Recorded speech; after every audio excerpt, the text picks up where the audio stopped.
ഇവളെ ആർക്കെങ്കിലും അറിയുമോ?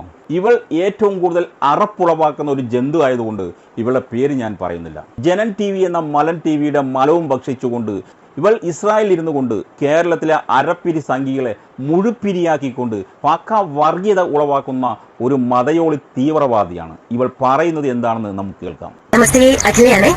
സനാതനധർമ്മ വിശ്വാസത്തിൽ ജീവിക്കുന്ന ഒരു പറ്റം സ്ത്രീകളുടെ നെറ്റിയിൽ പൊട്ടോ സിന്ദൂരമോ കാണുമ്പോൾ നിങ്ങൾക്ക് അസഹിഷ്ണുത ഉണ്ടാകുന്നുവെങ്കിൽ അത് നിങ്ങളുടെ കാഴ്ചപ്പാടിന്റെ പ്രശ്നമാണോ അതോ ആ സ്ത്രീകളുടെ നെറ്റിയുടെ കുഴപ്പമാണോ? തീർച്ചയായിട്ടും നിങ്ങളുടെ ഉള്ളിലുള്ള ജിഹാദിസ്റ്റ് അല്ലെങ്കിൽ തീവ്രവാദത്തെയാണ് ഇത് എടുത്തു കാണിക്കുന്നത്. കോഴിക്കോട് ഇരിങ്ങത്ത് പ്രവർത്തിക്കുന്ന ഗോൾഡൻ ഓക്ക് എന്ന് പറഞ്ഞിട്ടുള്ള ഒരു കല്യാണ മണ്ഡപത്തിൽ കാറ്ററിംഗ് സർവീസിനായി എത്തിയ ഹിന്ദു സ്ത്രീകളായിട്ടുള്ള ഒരു പറ്റം ചേച്ചിമാരോട് നെറ്റിയിലെ സിന്ദൂരം നിർബന്ധപൂർവ്വം മായ്ക്കാൻ പറയുകയും അവരോട് നിർബന്ധമായും മക്കണ ധരിക്കാൻ ആവശ്യപ്പെടുകയും അവിടുത്തെ ഓണർ ചെയ്യുകയുണ്ടായി. കേട്ടില്ലേ? നമുക്ക് ഇരകളോട് ചോദിക്കാം, സത്യത്തിൽ നിങ്ങളുടെ സ്ഥാപനത്തിൽ വെച്ചുണ്ടായ അനുഭവം എന്താണ്? ഞങ്ങൾ ഇരിങ്ങത്ത് ഗീനോ ഓഡിറ്റോറിയത്തിലെ കേറ്ററിംഗ് പ്രവർത്തകരാണ്. ഇന്ന് ഈ വീഡിയോ ഇടാനുള്ള പ്രധാന കാരണം ഒരാഴ്ച മുമ്പ് നടന്ന ഒരു കല്യാണവുമായി ബന്ധപ്പെട്ട് ഒരു വിവാദങ്ങൾ ഇവിടെ ഉണ്ടായിരുന്നു. പിന്നെ ഡ്രസ് കോഡുമായിട്ടുള്ള വിവാദമാണ്. ഞങ്ങൾക്ക് ഇവിടെ കേറ്ററിംഗ് സർവീസിന് 3-4 തരം ഡ്രസ് കോഡുകളുണ്ട്.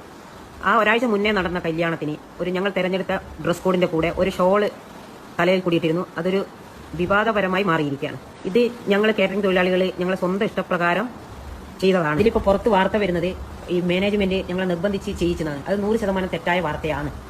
മാനേജ്മെന്റ് ഞങ്ങളെ നിർബന്ധിച്ചിട്ടൊന്നുമില്ല. ഞങ്ങളെ സ്വന്തം ഇഷ്ടപ്രകാരമാണ് ഞങ്ങൾ ഈ അന്നത്തെ യൂണിഫോം തെരഞ്ഞെടുത്തത്. ഇതിന് നാട്ടിലും മീഡിയകളിലും ചാനലുകളിലും ഞങ്ങളെ ഫോട്ടോ വെച്ച് ഞങ്ങൾ അപമാനിക്കുന്ന തരത്തിലുള്ള ഒരു വാർത്തകളൊക്കെയാണ് വന്നത്. പരാതി സ്റ്റേഷനിലും പോലീസ് സ്റ്റേഷനിലും സൈബർ സെല്ലിലും കൊടുത്തിട്ടുണ്ട്. കേട്ടില്ലേ?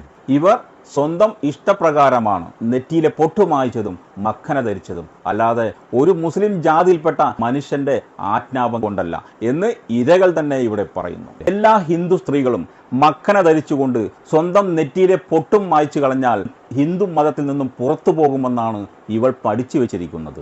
അതുകൊണ്ടാണ് ഇവൾ 4-5 പൊട്ടുകൾ ഇവളുടെ സ്വന്തം നെറ്റിയിൽ ചാർത്തിയിരിക്കുന്നത്. കുളിക്കുമ്പോൾ വെള്ളം അറിയാതെ ഇവളുടെ പൊട്ട് മായ്ച്ചു കളഞ്ഞപ്പോൾ പച്ചത്തെറിയാണ് വെള്ളത്തിനോട് ഇവൾ പറഞ്ഞത്. അതുകൊണ്ട് ഇപ്പോൾ ഇവൾ വെള്ളത്തിൽ കുളിക്കാറേ ഇല്ല. ഇവൾ അങ്ങ് ഇസ്രായേലിൽ ഇരുന്നു കൊണ്ട് സോഷ്യൽ മീഡിയകളിൽ ഇരുന്നുകൊണ്ട് ജനൻ TV കൊടുക്കുന്ന വാർത്തകൾ പച്ചയായി ഛർദ്ദിച്ച് ഇസ്ലാമിക വർഗീയത ഉണ്ടാക്കലാണ് ഇവളുടെ മെയിൻ പണി. അരപ്പിരി സംഘികളെ മുഴുപ്പിരി സംഘികളാക്കിക്കൊണ്ട് ഇസ്ലാം വിശ്വാസികളുടെ നേരെ തൊടുത്തു വിടുകയാണ് ഇവളുടെ മെയിൻ പണി. ഇവളല്ലേ യഥാർത്ഥ തീവ്രവാദി? എന്നിട്ട് ഇവൾ പറയുന്നത് മുസ്ലിം മതത്തിലുള്ളവരെല്ലാം ജിഹാദി തീവ്രവാദികളാണെന്ന്.